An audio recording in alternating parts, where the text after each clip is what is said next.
கேட்கும் போது ஆசீர்வதிக்கப்பட்டுள்ள.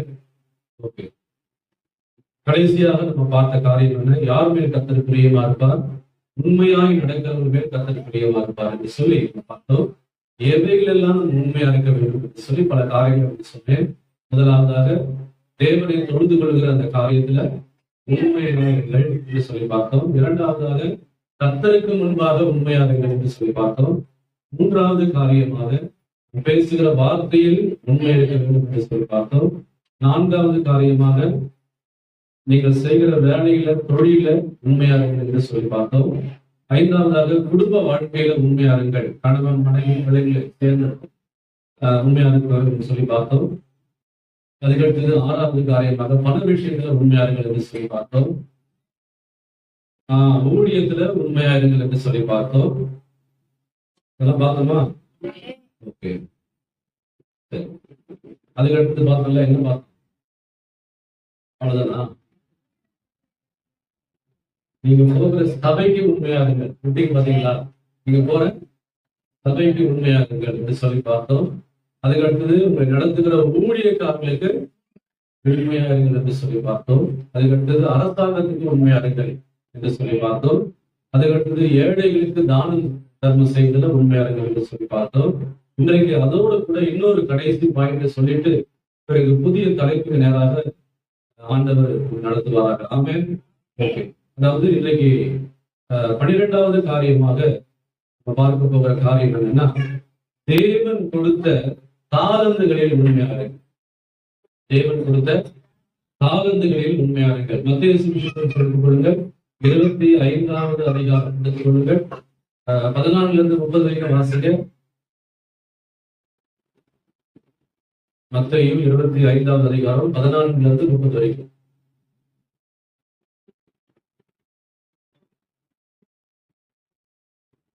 அன்றியும் பரலோக ராஜ்யம் புரதேசத்துக்கு பிரயாணமாய் போகிற ஒரு மனுஷன் தன் ஊழியக்காரரை அழைத்து தன் ஆஸ்திகளை அவர்கள் வசமாய் ஒப்புக்கொடுத்தது போல் இருக்கிறது.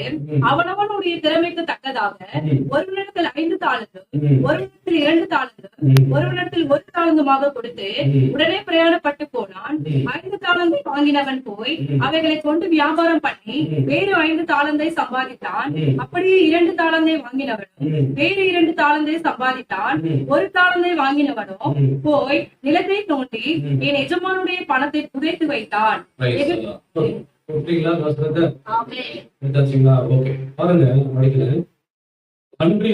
அன்றியும் பரலோக ராஜ்யம் பிரதேசத்துக்கு பிரயாணமாய் போகிற ஒரு மனுஷன் தன் ஊழியக்காரரை அழைத்து தன் ஆஸ்திகளை அவர்கள் வசமாய் ஒப்புக் கொடுத்தது போல இருக்கிறது. அவன் அவனுடைய திறமைக்கு தக்கதாக ஒரு இடத்துல 5 தாளந்தும், ஒரு இடத்துல 2 தாளந்தும், ஒரு இடத்துல 1 தாளந்துமாக கொடுத்து உடனே பிரயாணப்பட்டு போனான். 5 தாளந்தை வாங்கினவன் போய் அவைகளை கொண்டு வியாபாரம் பண்ணி வேறு 5 தாளந்தை சம்பாதித்தான். அப்படியே 2 தாளந்தை வாங்கினவனும் வேறு 2 தாளந்தை சம்பாதித்தான். 1 தாளந்தை வாங்கினவனும் போய் நிலத்தை தோண்டி தன் எஜமானுடைய பணத்தை புதைத்து வைத்தான். இருக்கா பைபிள்ல? இருக்கா? ஓகே, இல்ல கவனிங்க. இந்த இடத்துல ஆண்டவர் ஒரு காரியத்தை முக்கியமா சொல்லுகிறாரு. அதாவது ஒரு மனுஷன், ஒரு எஜமான் என்ன பண்றாருன்னா, தன்னுடைய ஊழியக்காரர்களுக்கு அழைத்து, தன்னுடைய ஊழியக்காரர்களை வேலைக்காரர்களை அழைத்து அவனிடத்துல என்ன பண்றாரு, ஒரு சில தாளந்துகளை கொடுத்து நீங்க இதை கொண்டு வியாபாரம் பண்ணுங்கள் என்று சொல்லிட்டு அவர் தூர தேசத்துக்கு புறப்பட்டு போறார். அப்படி போயிட்டு அவர் திருப்பி வரும்பொழுது இவர் எல்லாரையும் பார்த்து ஆண்டவர் கணக்கு கேட்டார். இல்லையா? பார்த்து என்ன பண்ணாரு? கணக்கு கேட்டார். நல்லா கவனிங்க. இவரு கொடுத்துட்டு போனவரு அப்படியே போயிடல. ஆனா ஒரு நாள் அவர் திருப்பி வந்து என்ன பண்றாரு, இந்த 3 பேருக்கிட்ட என்ன பண்றாரு, கொடுத்த அந்த தாளந்துகளை கணக்கு கேட்டார். நல்லா கவனிங்க. பைபிள் சொல்கிறது, அவனவருடைய திறமைக்கு தக்கதாக ஒரு இடத்துல 5 தாளந்து ஆண்டவர் கொடுத்தார். அதுக்கு அடுத்தது இன்னொரு இடத்துல ஆண்டவர் 2 தாளந்தை கொடுத்தார். இன்னொரு இடத்துல 1 தாளந்தை கொடுத்தார். இப்போ இங்க ஆண்டவர் நீங்க பாத்தீங்கன்னா தூர தேசத்துக்கு போயிருந்த அவர் திரும்ப வந்து கணக்கு கேட்டாராம். என்ன கணக்கு கேட்டாரு அப்படின்னா, அந்த 3 பேரையும் அழைச்சு, அப்பா உங்ககிட்ட 5 தாளந்து கொடுத்தால, அதை கொண்டு நீ என்ன செஞ்ச அப்படின்னு கேட்காரு. அப்ப உடனே அவன் சொல்றான், ஐயா இந்த 5 தாளந்தை கொண்டு வேறு 5 தாளந்தை சம்பாதிச்சிட்டேன். உடனே நீங்க பாத்தீங்கன்னா அவர் பாராட்டுனா அவர் மெச்சி கொண்டாரு பைபிள் போட்டிருக்கு.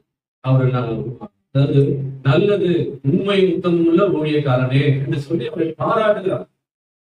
அதுக்கடுத்து அதாவது 2 தாளந்தை கொடுத்த மனுஷனை என்ன பண்றாரு, கூப்பிட்டு அவங்கள்ட்ட கேட்கிறாரு, அப்ப அவங்ககிட்ட 2 தாளந்தை கொடுத்தேன், அதை கூட என்ன பண்ணேன்? அவன் சொல்றான், நீங்க 2 தாளந்தை கொடுத்தீங்களே, அதனால அதை கொண்டு நான் இன்னும் 2 தாளந்தை நான் சம்பாதிச்சிட்டேன்.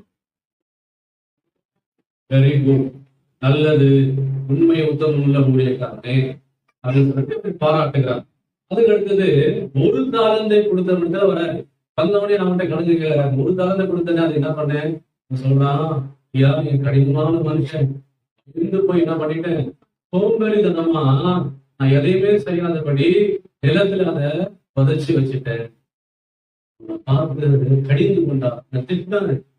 திட்டாரு, சோம்பலும் பொல்லாத ஊழியக்காரனே, புரோஜனமற்ற ஊழியக்காரனே, நீ எதுக்காக நீ இருக்கிறன்னு சொல்லி கடிந்து கொண்டா.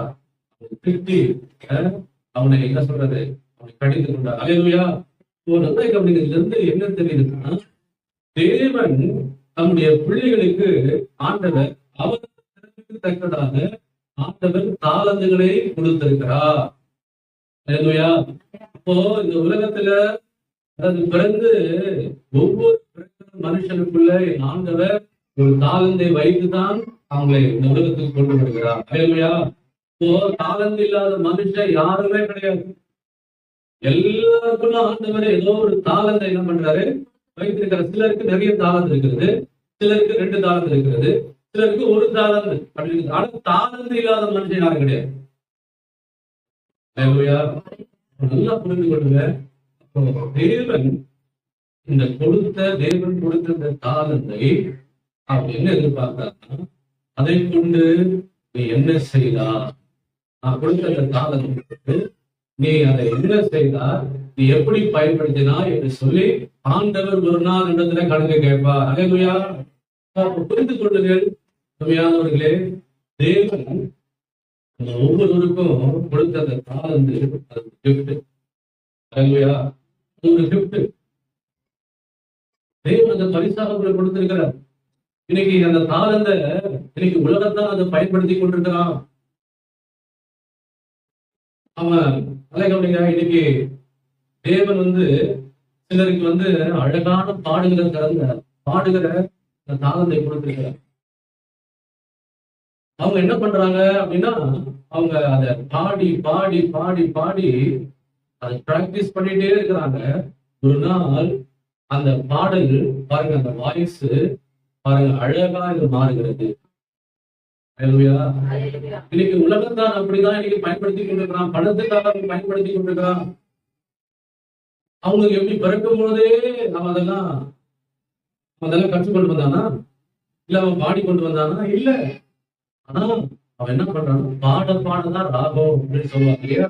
அந்த மாதிரி பாடி பாடி பாடி பாடிட்டே இருக்கும்போது ஒரு ராகம் வெளிப்படுகிறது, ஒரு நல்ல வாய்ஸ் வெளிப்படுகிறது. இல்லையா? ஆமா. அப்போ ராகம் வெளிப்படுகிறது, டோன் வெளிப்படுகிறது. அப்போ இதெல்லாம் பாருங்க கர்த்தர் கொடுத்த தாளந்து. அல்லேலூயா. கர்த்தர் கொடுத்த தாளந்து. அந்த மாதிரி நீங்க உட்கார்ந்து இருக்கிற தேவனுடைய பிள்ளைகள் ஒவ்வொருவருக்கும் ஆண்டவர் ஏதோ ஒரு தாளந்து. அல்லேலூயா. பைபிள் சொல்கிறது, கடைசியா அந்த ஒரு தாளந்தை வாங்கினவன் என்ன பண்ண தெரியுமா, அந்த தாளந்தை பயன்படுத்தாம அவன் நிலத்துல புதைச்சு போட்டு விட்டான். பைபிள் அந்த புதைச்சு போடுறதுக்கு என்ன அடையாளம் தெரியுமா? இன்னைக்கு அந்த தாளந்தை பயன்படுத்த கூடாம இருக்கிற தடைகள் என்ன? வெட்கம், கூச்சம், இன்னைக்கு என்ன சொல்றது, பயம். உங்களுக்கு அந்த புதைத்து போடுகிற அந்த காரியம் என்ன தெரியுமா? வெட்கம், பயம், தாழ்வு மனப்பான்மை. நான் ஏதாவது தப்பா தண்டா பாடிட்டேன்னா ஒரு மாதிரி நினைப்பாங்களே அப்படின்னு நீ புதைச்சு போட்டுட்டே இருக்கிற. அதாவது ஆண்டவர் நீங்க நல்லா பாடினாலும் ஆண்டவர் கேட்கிறவரா இருக்கிறாரு. ராகம் போடாம பாடாம இருந்தாலும் நல்லா கேட்கிறவரா இருக்கு. என்ன சொல்றீங்க? காக்கா மாதிரி கத்தனா கூட ஆண்டவர் கேட்பாரு. என்ன சொல்றீங்க? ஆமா. இப்போ காக்கா மாதிரி கத்துனவங்களாம் இன்னைக்கு சூப்பரா பாடுறாங்க. என்ன சொல்றீங்க? அது எப்படி வந்தது? இவங்க என்ன பண்ணாங்க? தைரியமா இறங்கினாங்க, தைரியமா பாடிட்டே இருந்தாங்க. ஒரு நாள் அந்த பாடல் அவங்களுக்கு அந்த வாய்ஸ் கத்தர் அழகான தோரணமாக மாற்றி. புரிந்து கொள்ளுங்கள், இன்றைக்கு நாமும் தேவன் கொடுத்த அந்த தாளந்தை நம்ம பயன்படுத்துகிறோமா, அல்லது வெட்கத்தினால, பயத்தினால, கூச்சத்தினால, தாழ்வு நினைப்பினால அதை புதைச்சு போட்டுக்கிறோம். சில ஆட்கள் எனக்கு படிக்க தெரியாது, எனக்கு ஒண்ணுமே தெரியாது, நான் பாடி என்ன இருக்குது, இப்படியே பிசாசு என்ன பண்ணிட்டான் தெரியுமா? உங்களை பாடாதபடி ஆக்கிட்டான். ஹல்லேலூயா. நீங்க பாடினீங்கன்னா வாய்ஸ் சூப்பரா இருக்கும். கரெக்டா நீங்க பாடி பாருங்க சொல்றீங்க. ஆனா நம்ம என்னதான் சொன்னல, நம்ம பாடுறதுக்கு என்ன பண்ண தெரியுமா? கொஞ்சம் என்ன பண்றது, பயம் இருக்கு. ஹல்லேலூயா. புரிந்து கொள்ளுங்கள். அப்போ இந்த தாளந்தை தேவன் நம்ம கொடுத்திருக்கிறார். எதற்காக கொடுக்கிறார் தெரியுமா? அவருக்காக நம்ம பயன்படுத்த வேண்டும். ஹல்லேலூயா. அவருக்காக நம்ம பயன்படுத்த வேண்டும். சிலருக்கு அழகா கீபோர்டு வாசிக்கிற தாளந்தை கொடுத்துருக்கார். நல்லா கீபோர்டு அவங்க கத்துக்கிட்டு சூப்பரான தெரியுமா வாசிக்கிறார். சபையில அப்படிதான் ஜோப் பண்ணிட்டு வருவாங்க. நல்ல ஒரு கீபோர்டு நல்லா வாசிப்பு யாரும் கொண்டு வருவாங்க. சீக்கிரமா ஆனவர் கொண்டு வருவார். ஆமென் சொல்றீங்களா? ஹல்லேலூயா. அந்த மாதிரிலாம் பிள்ளைகள் இன்னைக்கு சின்ன வயசுலயே அதை கற்றுக்கொண்டு தேவனுக்காக என்ன பண்றாங்க? வாசிக்கிறாங்க. தேவன் சந்தோஷப்படுவாரா இல்ல? ஹல்லேலூயா. சிலருக்கு நல்லா ஆடுகிற டான்ஸ், ஆடுகிற தாளத்துக்கு நல்லா சூப்பரா ஆடலாம்.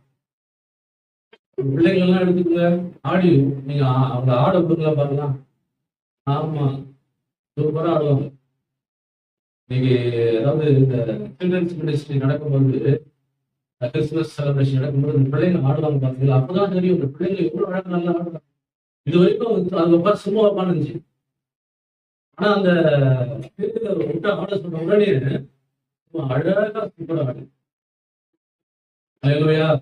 நான் சொல்றேன், அதாவது நீங்க கர்த்தருக்காக அந்த பிள்ளை என்ன பண்ண தெரியுமா? அந்த தாளத்தை கொண்டு நீங்க ஆட வைக்கணும். சில பெற்றோர்கள் செய்யற தவறு என்ன தெரியுமா? ஸ்கூல்ஸ்ல சினிமா பாட்டுக்காக ஆட வைக்கிறாங்க.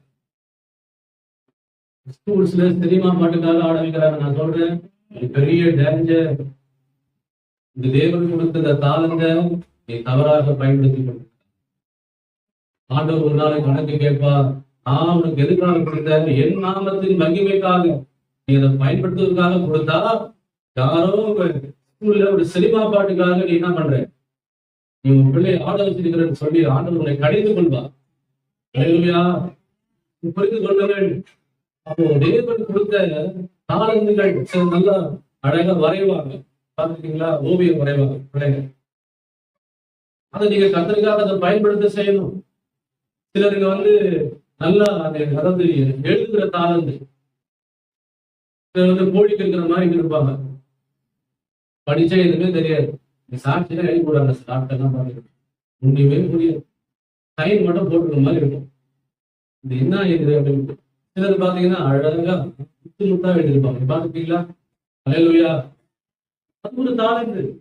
அதை நீங்க என்ன பண்ணணும்? அதை கர்த்தருக்காக என்ன பண்ணணும்? பயன்படுத்தணும். ஹல்லேலூயா. அந்த கதை வசனம் எல்லாம் எழுதுறாங்க சினிமாவில பாத்துருக்கீங்களா? கதை வசனம், ஓவியம் இதெல்லாம் வரையிறாங்க தெரியுமா? பார்த்து பண்றாங்க தெரியுமா? இதெல்லாம் எங்க? தேவன் கொடுத்த தாளந்து. என்ன நம்ம சினிமாக்காக, உலகத்துக்காக பயன்படுத்தி கொண்டிருக்கிறோம். ஹல்லேலூயா. உங்க பிள்ளைகளை ஆண்டுக்காக பயன்படுத்துங்க. ஆண்டவர் நாம மகிமைப்படும். உங்க பிள்ளைகள் பிற்காலத்துல ஆசீர்வாதமாய் கத்தட்டும். ஹல்லேலூயா. புரிந்து கொள்ளுங்கள். அதனால தேவன் கொடுத்த தாளந்தை நீங்க தேவனுக்காக பயன்படுத்த வேண்டும். புரிந்து கொள்ளுங்கள். தாவீது பைபிள் சொல்லுகிறது, அவர் வாசிப்பதில் தேறினவனாக இருந்தான். தாவீது எப்படிப்பட்டவனா? வாசிப்பதில் தேறினவனாக இருந்தான். கீபோர்டு வாசிச்சாருன்னா போதும், கிட்டார் வாசிச்சாருன்னா போதும், அசுத்தாவியெல்லாம் அப்படியே விலகி போடும். தாவீது வாசிக்கும் போதெல்லாம் சவுல் அசுத்தாவி என்ன பண்ணும், விலகி போச்சுன்னு பைபிள்ல போட்டிருக்கு. அப்போ அந்த அளவுக்கு தாவீதுக்கு கர்த்தர் என்ன பண்ணிருக்காரு, அந்த வீணை வாசிக்கிற அந்த கீபோர்டு வாசிக்கிற அந்த தாளத்தை கொடுத்திருக்கிறார். அப்போ நீங்க அவன் அதை பயன்படுத்தினான் தாவீது. ஹல்லேலூயா. ஆமா, அவர் அழகா வாசிச்சே பாடுவாரு. கீபோர்டு வாசித்தா என்ன பண்ணுவாரு, பாடுவாரு. ஹல்லேலூயா. நம்மளால அந்த இன்ட்ரெஸ்டே கிடையாது. நம்ம பிள்ளைகள் எல்லாம் அப்படி உருவாக்குறதே கிடையாது. அப்படியே உட்கார வச்சுட்டோம் பிள்ளைகள் எல்லாம். வெறும் படிக்கிறதுல மட்டும் இன்ட்ரெஸ்ட் கொடுக்கணும், அவ்வளவுதான். ஏண்டா பின்னாடி கத்துக்கு நல்ல ஒரு சர்ச்சில் உட்காந்து, ஒரு நல்ல ஒரு பெரிய குழுத்துல உட்காந்து நீ வாசிச்சீங்கன்னா ஆண்டவர் எவ்வளவு சந்தோஷப்படுவாரா? இன்னைக்கு சிஎஸ்ஐ பேக்ரவுண்ட் பிள்ளைங்களாம் அப்படி பயன்படுத்துறாங்க. அப்ப அதாவது நீங்க பாத்தீங்கன்னா அவங்க ஃபேமிலி பேக்ரவுண்ட் தெரியுமா, அவங்க அப்பா பாஸ்டர், அப்படியே இந்த பிள்ளைங்க என்ன பண்ணாங்க தெரியுமா, எல்லாத்துக்கும் உருவாக்குறாங்க. கீபோர்டு வாசிக்கிறதுல, ட்ரம்ஸ் வாசிக்கிறதுல, கிட்டார் வாசிக்கிறதுல, பாடுகிற காரியத்துல அவங்க யூஸ் பண்றாங்க நம்ம பிள்ளைகளை. என்னங்க நான் சொல்ல புரியுதா? நம்ம பிள்ளைகளை அப்படியே இழுத்துட்டே இருக்கீங்க நீங்க. எங்க வளரும் பிள்ளைங்க? எங்க தேவ நாம மகிமைப்படும்? பிள்ளைகளை கொடுத்த ஆண்டவர் பிள்ளைகளுக்கு கணக்கு கேட்பாரா, இருக்க மாட்டாரா? ஆமா, ஏமா உன் பிள்ளைய கொடுத்தேன், உன் பிள்ளை எனக்காக நீ என்ன செஞ்ச, உன் பிள்ளை எனக்காக என்ன பயன்படுத்த புரிந்து கொள்ளுங்க. அதனால நம்ம எல்லாருக்கும் தாளந்தை, ஏதோ ஒரு தாளந்தை தேவன் என்ன பண்ணிருக்காரு, இந்த தாளந்தை நாமோ உலகத்துக்காகவோ உலக காரியங்களுக்காகவோ பயன்படுத்தக்கூடாது. தேவனுக்காக மட்டும்தான் அந்த தாளத்தை பயன்படுத்தும். புரிந்து கொள்ளுங்கள். அதனால அதாவது தாளந்தை கொடுத்த ஆண்டவர் ஒரு நாள் கணக்கு கேட்கிறவராய் வருவார். ஆமென். அதனால புரிந்து கொள்ளுங்கள். சிலர் நல்லா சமையல் பண்ணுவாங்க. என்ன பண்ணுவாங்க? சமையல் பண்ணுவாங்க. அவங்ககிட்ட நீங்க சமையல் பண்ண சொன்னீங்கன்னா சும்மா அழகா சும்மா வாசனையோடு நல்ல ருசியுள்ள மனமுள்ள ஒரு நல்ல ஒரு சாப்பாடாக தான் செய்திருப்பாங்க. அது ஒரு தாளந்து. அப்ப அந்த ஒரு தாளத்தை என்ன பண்ண தெரியுமா? சொல்லுங்க, ஊழியத்துக்காக என்ன பண்ணணும், பயன்படுத்தணும். ஆண்டவர் எனக்கு அதை கொடுத்ததா, அப்பதான் இன்னும் காரியங்களை செய்வார் ஆண்டவர். இல்லையா? ஆமா, இன்னும் அதிகமான டேலண்ட்ஸ் கொடுப்பார் ஆண்டவர். ஆனா இந்த தாளந்துகளை பயன்படுத்தாதவன்கிட்ட பைபிள் சொல்லுது, இவன் தாளந்த கொடுத்த அந்த தாளந்த பயன்படுத்தாம புதிச்சு போயிட்டான்னா, அதாவது இருக்கிற அந்த ஒரு தாளத்தை கூட என்ன பண்ணிக்கலாம் ஆண்டவர் அவங்க எடுத்துருவாங்க. ஆனா பயன்படுத்துறான் பாத்தீங்களா, அவங்கள்ட்ட தூக்கி கொடுக்குறாரு. புரிந்து கொள்ளுங்கள். அப்போ உங்களுக்கு கொடுத்துட்டு ஆண்டவர் ஏதோ ஒரு தாழ்ந்த நல்லா பேசுகிற தாழ்ச்சி, நல்லா பேசி ஆத்மாவை கொண்டு வாங்க தெரியுமா? நல்லா பேசி அழகா பேசி ஆத்மாக்களை சபை கொண்டு வருவாங்க. சில ஆட்கள் நல்லா பிரசங்கம் பண்ணுவாங்க. ஒரு கிஃப்ட், தேவன் கொடுத்த கிஃப்ட். இல்லையா? அது நம்ம தேவநாமத்தின் மகிமைக்காக நம்ம என்ன பண்ணணும், பயன்படுத்த வேண்டும். இல்லையா? புரிந்து கொள்ளுங்கள். மனத்துக்காகவோ உலகத்துக்காகவோ நம்ம அதை பயன்படுத்த ஒரு நாளும் கூடாது. ஆமென். புரிந்து கொள்ளுங்கள். அதனால தாளத்தை கொடுத்த ஆண்டவர் ஒரு நாள் தாளத்தை கொடுத்த ஆண்டவர் கணக்கு கேட்பார். ஆமென். அல்லேலூயா. புரிந்து கொள்ளுங்கள். உங்களுக்கு எல்லாம் என்ன தாளத்தை கண்டுபிடிச்சீங்களா? என்ன தாளத்தை? எதுக்கு பாஸ்டர் ஏதோ சர்ச்சைக்கு வராங்க, ஏதோ நீங்க பிரசரம் பண்ணி கேட்கணுமா, ஆசீர்வாதம் வாங்கி போய் நான் சொல்றேன். அதாவது கேட்பாரு ஒரு நாள். என்ன சொல்றீங்க? ஒரு நாள் கொடுத்து என்ன பண்ணுவாரு, கணக்கு கேட்பாரு. அப்போ நீங்க என்ன பண்ணணும்னா தைரியமா பாடணும். என்ன பண்ணணும்? பாடணும்.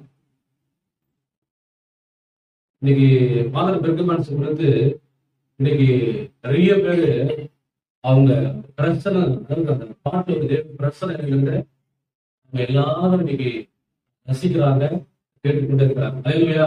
அவருக்கு என்ன தாழ்ந்து பிரச்சனை பண்ண தாழ்ந்து கிடையாது, அவருக்கு நல்ல பாடுகிற தாழ்ந்த தேவன் இல்லை. அவர் பாருங்க சும்மா இருக்க மாட்டார். என்ன தெரியுமா? தேவ சமூகத்துல உட்காருவாரு.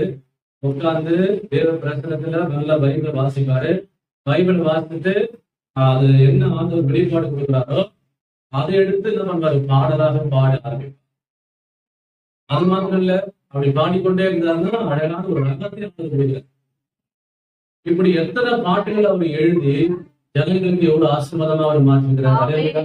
அப்ப புரிந்து கொள்ளுங்கள், அது மாதிரி உங்க ஊருக்கு ஒரு தாளந்து இருக்கிறது, அதை கண்டுபிடிங்க. ஹல்லேலூயா, கண்டுபிடிங்க. அப்போ நீங்க இந்த தாளந்து பாருங்க, அந்த பைபிளை போட்டுட்டு 5 தாளந்தை வாங்கினவன் 5 தாளந்தை என்ன பண்ணா பயன்படுத்தக்கூடியனால ஆண்டவர் என்ன பண்ணாரு, அவனை ஆசீர்வதிச்சா அவன் பாராட்டு. 2 தாளந்தை வாங்கினவன் அதை கொண்டு என்ன பண்ணா அவன் சம்பாதித்தான், அதனால அவன் என்ன பண்ணாரு, ஆண்டவர் ஆசீர்வதிச்சா. 1 தாளந்தை வாங்கினவனும் அதை என்ன பண்ணிட்டான். ஹல்லேலூயா, புரிந்துகள். அதனால தாளந்து தேவன் கொடுத்திருக்கிற கிஃப்ட், அந்த தாளத்தை நம்ம கர்த்தருக்காக பயன்படுத்த வேண்டும். ஆமென். இப்போ இது வரைக்கும் புரிஞ்சுக்கணும். ஆமென் சொல்லுங்க. ஓகே, இப்போ அடுத்த தலைப்புக்குள்ள நான் வர போறேன். ஏன்னா இதோட முடிஞ்சு போச்சு. எப்படி எல்லாம் உண்மையா இருக்கணும்னா தேவன் கொடுத்த அந்த தாளங்களை நம்ம என்ன பண்ணணும், பயன்படுத்தணும். அந்த உண்மையா இருக்கணும்னு வேதம் தெளிவா சொல்கிறது. ஏன்னா கர்த்தர் ஒரு நாள் கணக்கு கேட்பார். ஓகே, இப்போது ஒரு புதிய டாபிக் என்னன்னா, அதுலயே யார் மேல கர்த்தர் பிரியமா இருப்பார் சொல்லி நம்ம பார்த்து முடிக்க போறோம். யார் மேல கர்த்தர் பிரியமா இருப்பார், யார் தேவனுக்கு பிரியமானவர்கள். என்ன புஸ்தகம் 24:1 வாசிக்க பார்க்கலாம். என்ன புஸ்தகம் 24:1.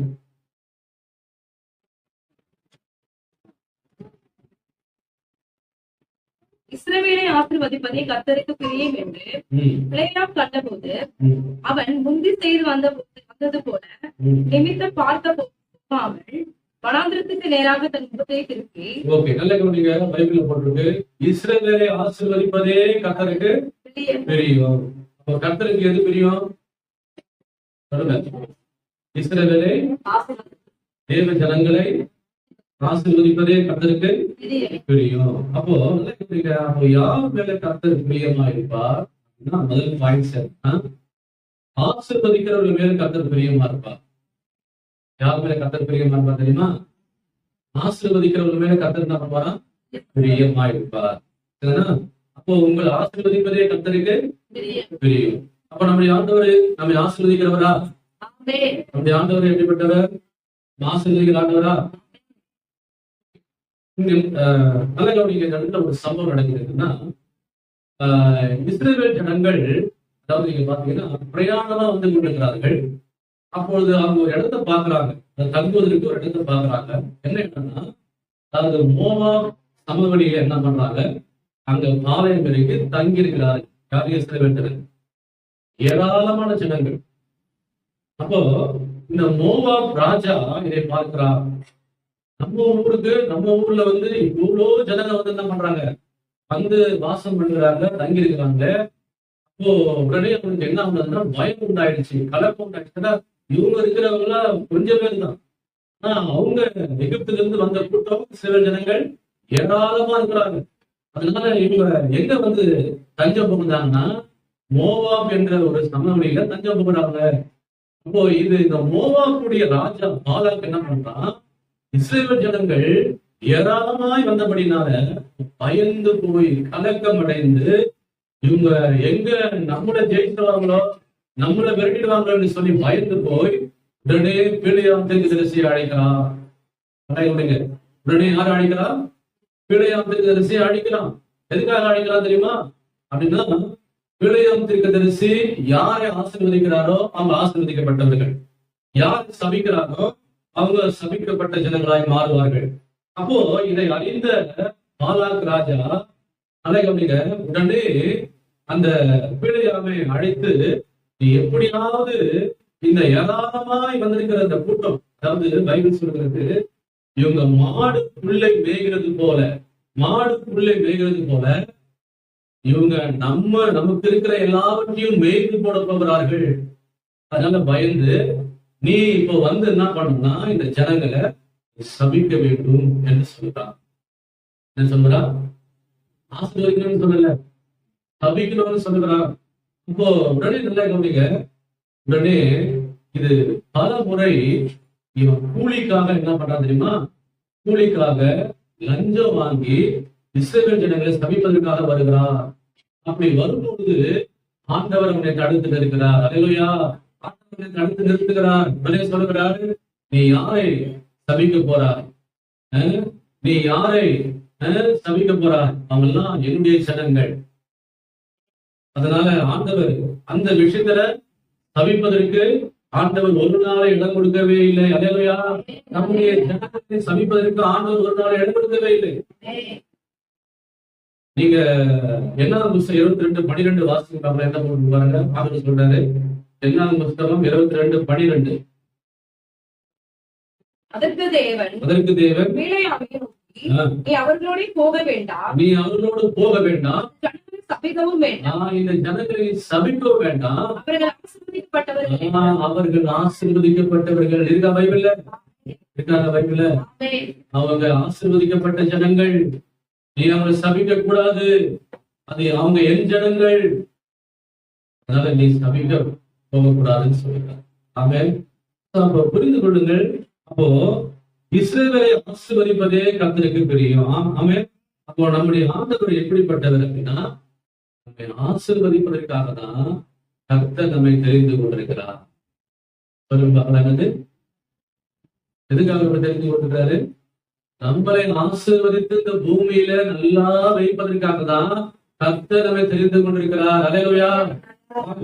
அதனால நம்ம ஆண்டவர் சபிக்கிற தெய்வம் அல்ல. நம்முடைய தெய்வம், நம்ம ஆராதிக்கிற ஆண்டவர் ஆசீர்வதிக்கிற ஆண்டவர். நாமே புரிந்து கொள்ளுங்கள். அப்போ தேவன் ஆசீர்வதிக்கிற ஆண்டவர். அவரு யாரையெல்லாம் ஆசீர்வதிச்சாரு பைபிள் இருக்கு. அதை நம்ம பார்த்துக்கலாம். எடுத்துக்கொள்ளுங்கள். முதலாவது யாரை ஆண்டவர் ஆசீர்வதிச்சார்? ஆதியாகமம் புஸ்தகம் எடுத்துக்கொள்ளுங்கள். 1ஆம் அதிகாரம் 27-28 வாசிப்பாங்களா? என்ன போட்டிருக்கு? ஆதியாகமம் புஸ்தகம் 1ஆம் அதிகாரம் 27-28.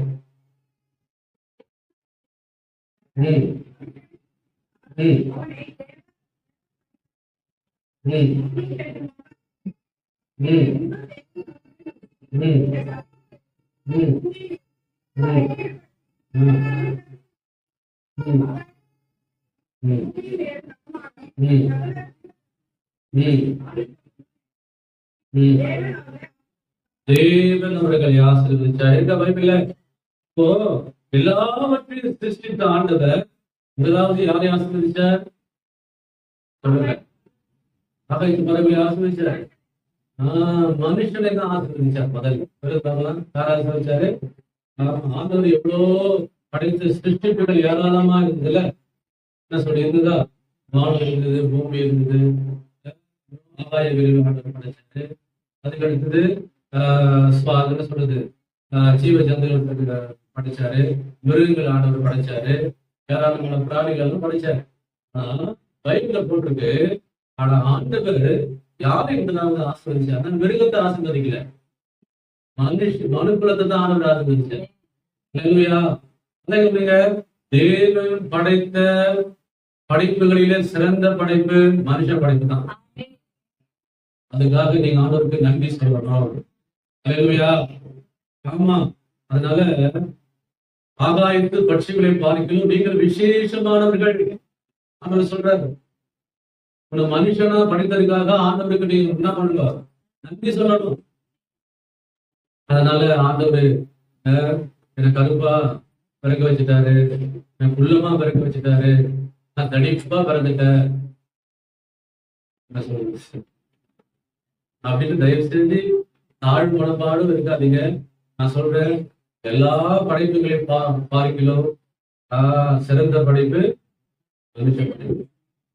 முதல்ல ஆண்டவர் யார் ஆசீர்வதிச்சாரு? மனுஷனை தான் ஆசீர்வதிச்சாரு. நம்ம ஒண்ணு ஆசீர்வதிக்க மாட்டாரா? ஒண்ணு ஆசீர்வதிக்க மாட்டாரா? அல்லேலூயா! முதல் ஆசீர்வாதம் உனக்குதான். உங்களுக்கு ஆமா, பிள்ளைகளின் அப்பத்தை எடுத்து நாய்க்குட்டிகளுக்கு போடுறது நல்லதல்ல. முந்தி பிள்ளைகள் திருப்தி அடையணும். சொல்றீங்க, முந்தி யார் திருப்தி அடையணும்? பிள்ளைகள் திருப்தி அடையணும். அவருக்கு அதான் சந்தோஷம். தம்முடைய ஜனங்களை தான் முதல்ல ஆசீர்வதிக்கணும் ஆண்டவர் விரும்புறாரு. இல்லையா? புரிந்து கொள்ளுங்கள். அதனால நீங்களும் ஒண்ணு நினைச்சுக்க கூடாது, ஆண்டவர் இப்படி விட்டுட்டாரு, ஆண்டவர் இப்படி என்ன மாத்திட்டாரு, ஆண்டவர் இப்படி பரதேசியா விட்டுட்டாரு, அனாதையா விட்டுட்டாரு அப்படின்னு நீங்களே ஏதாவது ஒண்ணு நினைச்சுக்கிட்டு அப்படி இருக்கவே கூடாது. நான் சொல்றேன், உனக்கு ஜீவனை கொடுத்த ஆண்டவர், உனக்கு சுவாசத்தை கொடுத்த ஆண்டவர் மற்ற எல்லாவற்றையும் அல்லாதிருப்பது எப்படி? ஆமென். தன் சொந்த குமாரன் என்றும் பாராமல் நமக்காக அவரே ஒப்பு கொடுத்தாரா இல்லையா? இதாவது தேவன் அப்படி அன்பு நினைச்சு பாருங்க, நினைச்சு பாருங்க. யாருக்காக கொடுத்தாரு அவருடைய குமாரனை? நமக்காக கொடுத்தார். அவருக்கு கொடுத்துட்டு சொல்லிட்டாரு, அதாவது சொந்த குமாரனையே நான் உங்களுக்கு கொடுத்துட்டப்பா, அப்போ மற்ற எல்லாவற்றையும் உங்களுக்கு அருளாதிருப்பது எப்படி? சொல்லுங்க. அப்போ உங்களுக்கு ஆண்டவர் எல்லாமே செய்வதற்கு ஆயத்தமா இருக்கிறாரா இல்லையா? சொல்லுங்க. உங்களுக்கு ஆண்டவர் திறமைகளை சந்திக்க ஆயத்தமா இருக்கிறாரா இல்லையா? இந்த சீர் சிறப்போடு வைக்க ஆண்டவர் ஆயத்தமா இருக்கிறாரா இல்லையா? இந்த ஆண்டவர் நல்ல சுமத்தோடு பலத்தோடு பிறகு ஆயத்தமா இருக்கிறாரா இல்லையா? மகிழ்ச்சியினால அவருடைய அன்பினால நிரப்பி இந்த பூமியில ஒண்ணு ஆசீர்வாதமா வைப்பதற்காக தான் கர்த்தர் ஒண்ணு அழைத்திருக்கிறார். அல்லேலூயா. புரிந்து கொள்ளுங்க. அப்போ நம்முடைய ஆண்டவருடைய குணம் என்னன்னா நம்மை ஆசீர்வதிப்பதுதான் அவருடைய குணம். அல்லேலூயா. புரிந்து கொள்ளுங்கள். அப்ப முதலாவதாக ஆண்டவர் யாரை ஆசீர்வதிச்சார்? தம்முடைய மனுக்குலத்தை தான் அவர் ஆசீர்வதிச்சார். ஆமே. அதுக்கடுத்து இரண்டாவதாக ஆண்டவர் யாரை ஆசீர்வதிச்சார்னா ஓய்வு நாளே கர்த்தர் ஆசீர்வதிச்சார். எடுத்துக்கொள்ளுங்கள். ஆதியாகமம் புத்தகம் 2:3 வாசிப்பாங்களா? ஆதியாகமம் புத்தகம் 2:3 வாசிப்பாங்களா? என்ன போட்டிருக்கு?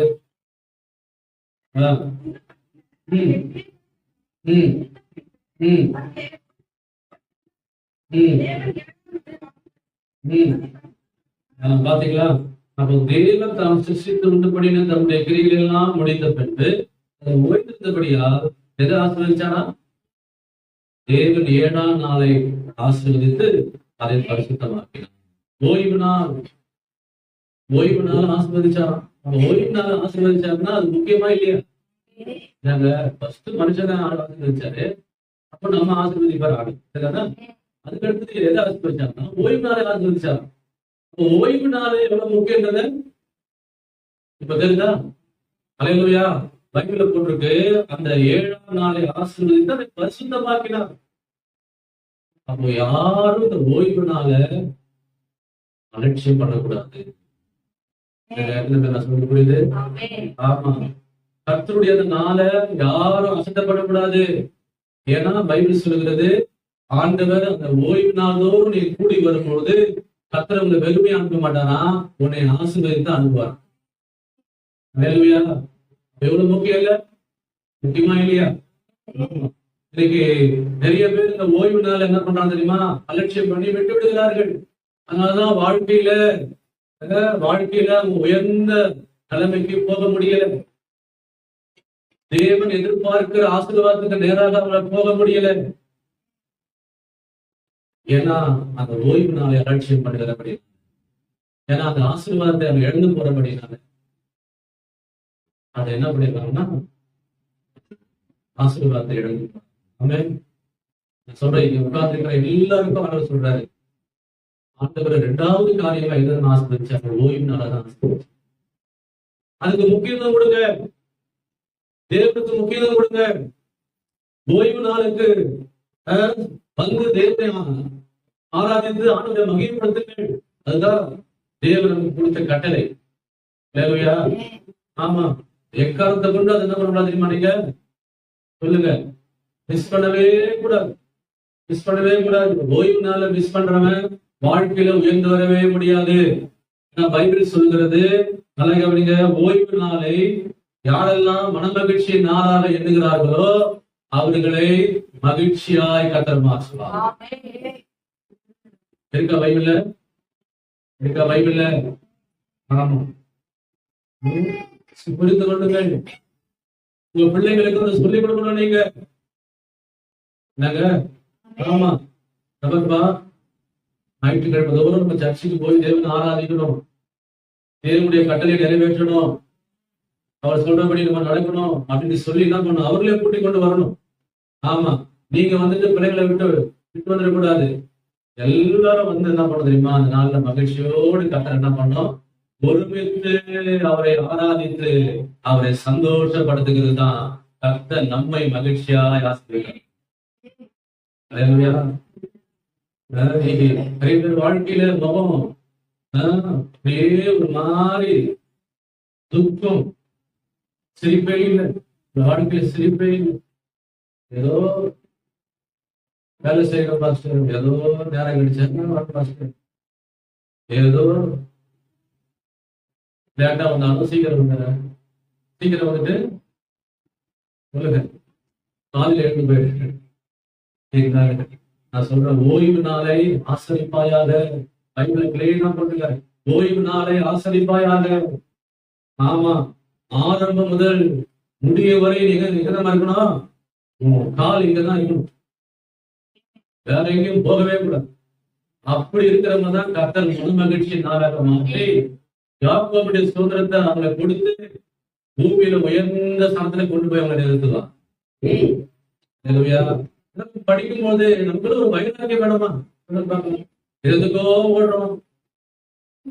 ஆண்டவருக்காக வைராக்கியம் உள்ளவர்களை கர்த்தர் ஆசீர்வதிப்பார். அப்ப இரண்டாவதாக கர்த்தர் எதை ஆசீர்வதிச்சார்னா ஓய்வு நாளை ஆசீர்வதிச்சார். நம்ம ஓய்வு நாளை ஆசீர்வதித்தார் என்றால் என்ன அர்த்தம்?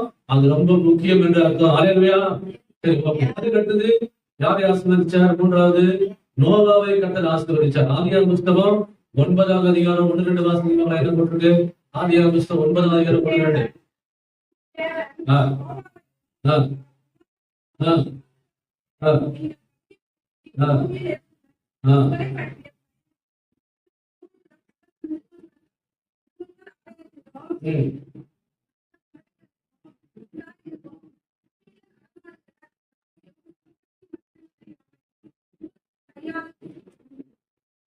ஆசீர்வதிக்கிறாரா இப்போ? ஆசீர்வதிச்சாரா? இருக்கா பைபிள்ல? சரி. கர்த்தர் ஆபிரகாமை கர்த்தர் ஆசீர்வதிச்சாரா? ஆதியாகம புஸ்தகம் 22:17 வாசித்து பாருங்க.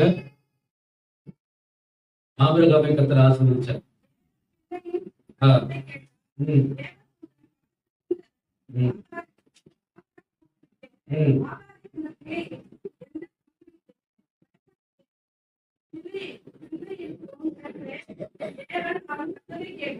இல்ல சிஸ்டர், ஆதியாகம புஸ்தகம் 22:17.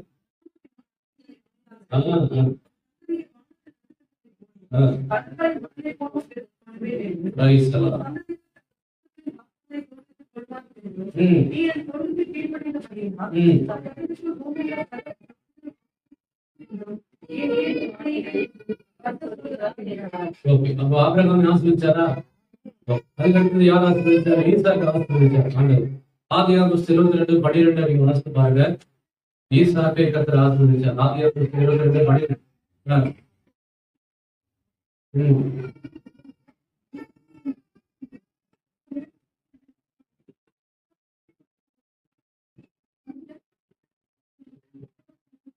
ஓகே, 17 வசனம். நான் உன்னை ஆசீர்வதித்து ஆசீர்வதித்து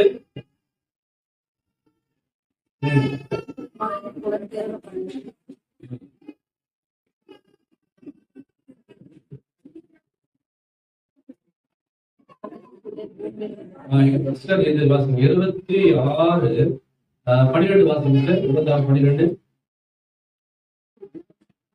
ஈசாக்கு தேசத்துல விதை வைத்திருந்தான்.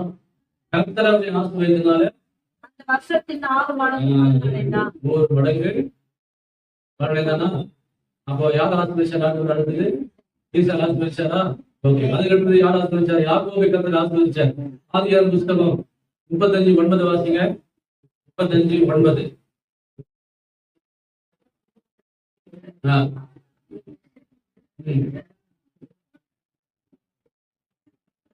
அவனை ஆசீர்வதித்திருக்க பைபிள்ல.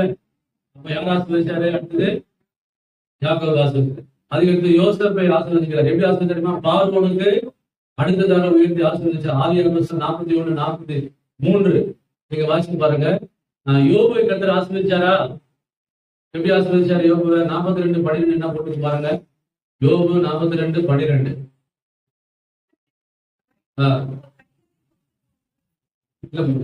யோபு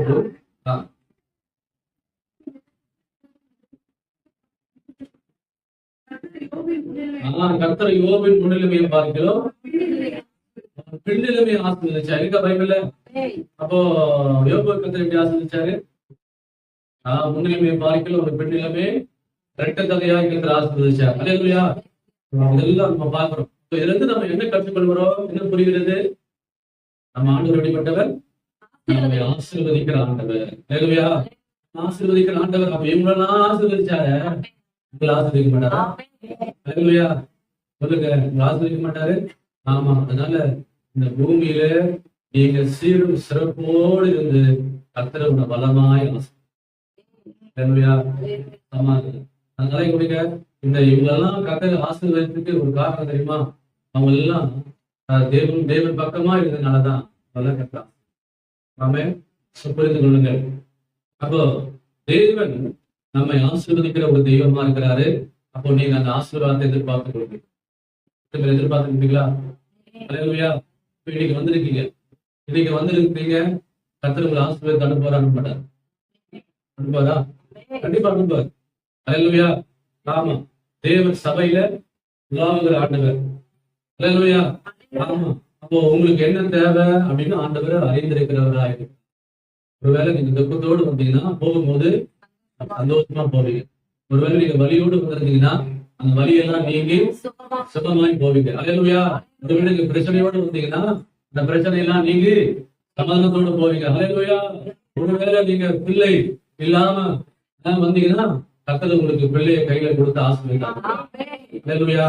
ஒருவேளை கஷ்டத்துக்கு மத்தியில் நீங்க வந்தீங்கன்னா நான் சொல்றேன், உங்க கர்த்தர் பூமியில ஆண்டவர் ஆசீர்வதித்துக் கொண்டே போறார். பைபிள் சொல்றது, அவர் சிறியவனை எப்பொழுதும் எடுத்து எளியவனை குப்பையிலிருந்து உயர்த்துகிற தேவனா இருக்கிறார்.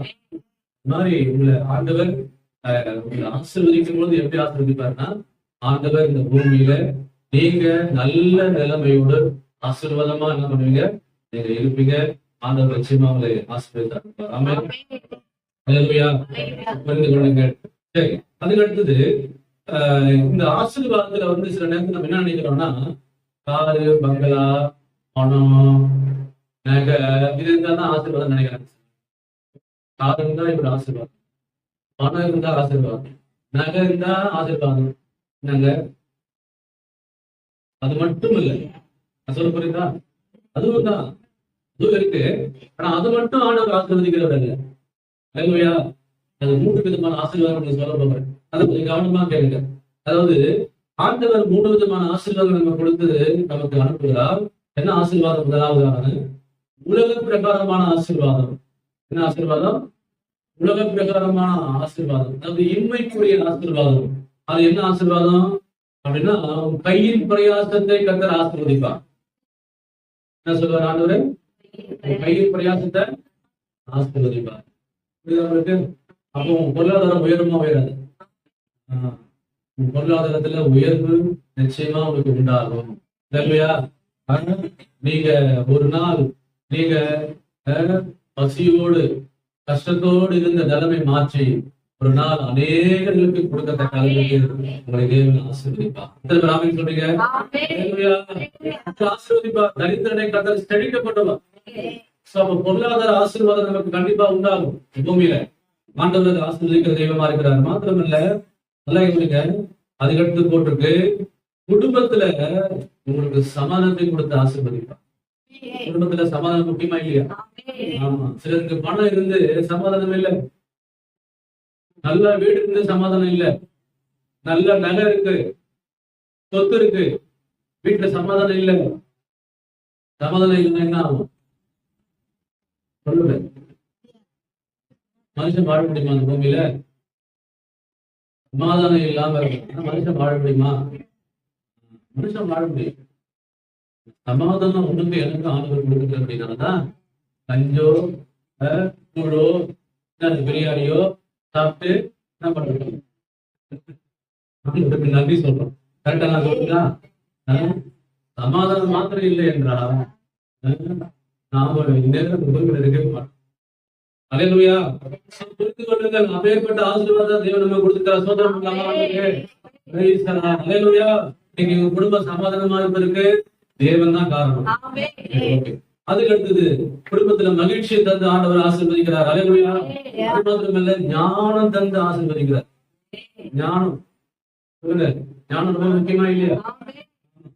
இந்த பைபிள போட்டுட்டு புத்தியுள்ள ஸ்திரீ தன் வீட்டை புத்தி வேணுமா இல்லையா? சில ஆளுங்க அதாவது 1000 ரூபாய் குடும்பத்தை நடத்துறவங்க இருக்கிறாங்க இல்லையா?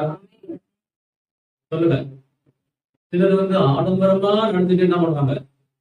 எதுவுமே இல்ல. பாத்துருக்கீங்களா? அவங்களாம் அதுக்கு என்ன தேவை தெரியுமா? ஞானம் தேவை. இல்லையா? ஆமா, போதும் என்கிற மனதுடனே கூடிய போதும். ஒரு 5000 ரூபாய் ஆண்டவர் கொடுக்குறாங்க, சோதரம். அதுல குடும்பத்தை ஆசிரியர் நீங்க ஜெபம் பண்ணுங்க. ஆண்டவரே, இந்த 5000 ரூபாய் வச்சு இந்த குடும்பத்தை நடத்தணும் அப்படின்னா உங்களுக்கு ஞானத்தை கொடுப்பாரு ஆண்டவர். அழகா உங்களுக்கு என்ன பண்ணுவாரு? இந்த மாசம் முழுவதும் நடத்துவார் ஆண்டவர். வீண் செலவே ஆகாது. சொல்றீங்க அல்லேலூயா. புரிந்து கொள்ளுங்க, அதுக்கு ரொம்ப முக்கியம். ஞானம் முக்கியம். அப்போ ஞானம், அறிவு ரொம்ப முக்கியம். அறிவு ரொம்ப முக்கியமா? பசங்க எல்லாம் பாருங்க, பரீட்சை எழுதுறாங்களா, அவங்க என்ன முக்கியம்? அறிவு தான் ரொம்ப முக்கியம். ஞாபகம் சக்தி தான் ரொம்ப முக்கியம். ஆமா, அதனால அவங்க உழுந்து படிப்பானுங்க. பரீட்சை நெருங்க உழுந்து படிப்பானுங்க. நல்லா இருக்கும்போது படிக்க மாட்டாங்க. பரீட்சை நெருங்க என்ன பண்ணுவானுங்க? படிப்பானுங்க. ஆனா மண்டையிலே ஏறாது. ஆனா மார்க் கம்மியாகி ஃபெயில் ஆகிட்டு பாருங்க. அதே கொடுங்க. அப்படிப்பட்ட படிக்கிற பிள்ளைகளுக்கு எது முக்கியம் தெரியுமா? அறிவு, ஞானம், புத்தி ரொம்ப முக்கியம். அல்லேலூயா. இன்னைக்கு எத்தனையோ தேவனுடைய பிள்ளைங்க இன்னைக்கு ஸ்கூல் ஃபர்ஸ்ட் வந்து நல்ல மார்க் எடுத்திருக்காங்க. சொல்ல மாட்டீங்க? இன்னைக்கு எத்தனையோ தேவனுடைய பிள்ளைங்க ஸ்டேட் ஃபர்ஸ்ட் வந்து நல்ல மார்க்ல நிலைமையில ஆர்டர் கொண்டு வந்திருக்கிறாங்க. அல்லேலூயா. அப்ப புரிந்து கொள்ளுங்கள். அப்போ படிக்கிறதுக்கு வேண்டிய ஞானம் முக்கியம், அறிவு முக்கியம், ஞாபகம் முக்கியம். அல்லேலூயா. எல்லாம் கர்த்தர் இந்த பூமியில என்ன பண்ணுவாரு? உங்களை ஆசீர்வதிப்பார். அல்லேலூயா. அதுக்கு அடுத்தது சுபம் முக்கியமா? சுபம் முக்கியமா? நீங்க சுபத்தோடு இருந்தாதான் நீங்க வந்துருக்கீங்க. என்ன சொல்றீங்க? சுபம் இல்லைன்னா வர முடியுமா? உங்களால ஒரு பிடிச்சி அப்படியே உங்களுக்கு சுகம் இல்லைன்னா அப்படிதான். ஆனா நீங்களே நல்லா சுத்தமா வந்திருக்கீங்கன்னா அது காரணம் தெரியுமா? கர்த்தரை கொடுத்த வேலை. அந்த கொடுத்திருக்கிறாருல, அது என்னன்னா தேவன் கொடுக்கிற ஆசீர்வாதம். ஆண்டவருக்காக சோதனை பண்ண. அல்லேலூயா. ஹாஸ்பிட்டல்ல போய் பாருங்க, எத்தனையோ பேர் படிக்கிறாங்க. கால் நடக்க முடியாம சூழ்நிலை இருக்கிறாங்க. கர்த்தர் நடக்க வச்சு உங்களுக்கு வேலையை கொடுத்து உங்களுக்கு பிசினஸ் கொடுத்து இன்னைக்கு நல்ல அழகா நடத்துறாருன்னா அது காரணம் ஆண்டவர் தான். அதுக்கு நன்றியுள்ள விசுவாசியா இருக்கணும். அல்லேலூயா. ஆமா, புரிந்து கொள்ளுங்கள். அப்பதான் உங்களுக்கு இன்னும் ஞானத்தை கொடுத்து ஆண்டவர் ஆசீர்வதிப்பாரு. Praise the Lord. அது மாத்திரமல்ல, நல்லா கவனிங்க, இது வந்து உலக பிரகாரமான ஆசீர்வாதம். என்னன்னா அது வீடு, ஆஸ்தி இதெல்லாம் அதை சேர்ந்துதான். உலக பிரகாரத்தை வீடு, ஆளுங்க வீடு இல்லையே, சொந்த வீடு இல்லையே, வீடு தருவாரு நிச்சயமா. ஜெபம் பண்ணுங்க. வாடகை வீட்டுல இருக்கிறவங்க எல்லாம் நிச்சயமா சொந்த வீட்டுக்கு மாறுவீங்க. அது நானும் சொல்ல மாட்டீங்கல்ல. ஆண்டவரு தருவார். இந்த பூமியில உங்களை நல்லா வைப்பார். சரி, ஓகே. அப்போ இதெல்லாம் ஆண்டவர் உலக பிரகாரமான ஆசீர்வாதங்கள். அதுக்கு அடுத்தது ஆவிக்குரிய ஆசீர்வாதங்கள். ஆவிக்குரிய ஆசீர்வாதம் என்ன? மனுஷனுக்கு தேவை என்ன தெரியுமா? முக்கியமான தேவை பாவ மன்னிப்பு. மனுஷனுக்கு என்ன தேவை? பாவ மன்னிப்பு.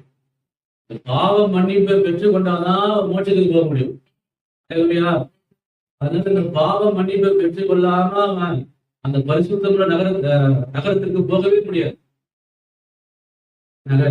சொல்றீங்க, அது பரிசுத்த நகரம். சொல்லுறது பரிசுத்த நகரம். தீட்டு உள்ளதோ, அசுத்தமா இருக்கிறதோ, அநியாயம் செய்கிறவனோ, அசுத்தமா இருக்கிறவனோ அதுல ஒன்றும் பிரவேசிக்கவே முடியாது. ஆமா, ஜீவ புஸ்தகத்தில் எழுதப்பட்டவர்கள் மாத்திரம்தான் அங்க இடம். அப்படின்னா என்ன அர்த்தம்? ஜீவ புஸ்தகத்துல எப்படி இருப்பார் ஆண்டவரே?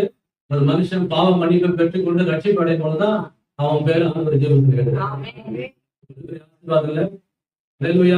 எல்லாம் மண்ணு இருந்து, சொத்து இருந்து, வீடு இருந்து, ஏசு மாத்திரம் அவன் எழுந்து போனானா அவன் பைபிள் சொல்லுகிறது, துன்மார்க்கரோ தேவனை மறைக்கிற எல்லா ஜாதிகளும் நரகத்திலே தள்ளப்படுவார்கள். வேஸ்ட். அவன் பூமியில வாழ்ந்து வேஸ்ட். அவன் வாழ்ந்த போது ஏசு மாத்திரம் தடவையாக ஏற்றுக்கொண்டாச்சுங்க, அவர்களுக்கு போயிடுவான். புரிந்து கொள்ளுங்கள். ஆவிக்குரிய ஆசீர்வாதம் பாவ மன்னிப்பு ரட்சித்து விடையேற பெற்றது. அதுக்கு அடுத்தது பரிசுத்தம். பரிசுத்தம் முக்கியமா இல்லையா? ஆமா, பைபிள் சொல்லுகிறது, கர்த்தராகிய இயேசு கிறிஸ்து வரும்போது நம்முடைய ஆவி, ஆத்மா, நம்முடைய சரீரம் குற்றமற்றதாய் காக்கப்படுவதாக. குற்றமற்றதாய் ரொம்ப முக்கியம். பரிசுத்தம் முக்கியமா இல்லையா? இதெல்லாம் எங்க தர தெரியுமா? ஆவிக்குரிய ஆசீர்வாதம். நீங்க சர்ச்சைக்கு போற வாரம் வந்து சர்ச்சைக்கு போறீங்களா? மைண்ட் எப்படி ஆகுது? இல்ல மைண்ட் எப்படி ஆகுது?